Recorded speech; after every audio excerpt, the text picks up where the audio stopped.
ఒక్కటంటే ఒక్క హామీ నెరవేర్చారని నాకు అర్థం కాల. అదేదో 4,000 ఇచ్చాం అన్నారు. పోనీ అదేదో 4,000 ఇచ్చారు అనుకుందాం కాసేపు. దానిలో మళ్ళీ 3 లక్షల మందిని కోత పెట్టావే. 3 లక్షల మంది తీసేశావు, మళ్ళీ ఇంకా తీయాలనుకుంటున్నావు.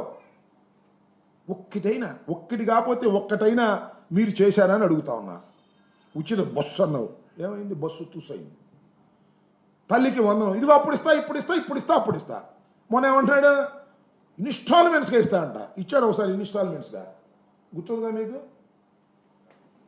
ఏది? రైతు భరోసా కాదు, రైతు రుణమాఫీ. ముందేమో సుప్తాగా ఇచ్చేస్తా అన్నాడు, తర్వాత ఇన్స్టాల్మెంట్స్ అన్నాడు, తర్వాత స్కేల్ ఆఫ్ ఫైనాన్స్ అన్నాడు. 3 బంగారాలు పెట్టాడు మొత్తం రాష్ట్ర ప్రజానీకానికి. ఇంత దుర్మార్గమైన కార్యక్రమాలు చేస్తూ ఇవాళ చంద్రబాబు నాయుడు గారు, అసలు నాకు తెలియకొడతానండి, చంద్రబాబు నాయుడు గారు మీకు పరిపాలన చెయ్యాలని ఉందా? మళ్ళా జగన్మోహన్ రెడ్డి అధికారంలోకి వస్తాడేమోనని భయం ఉందా?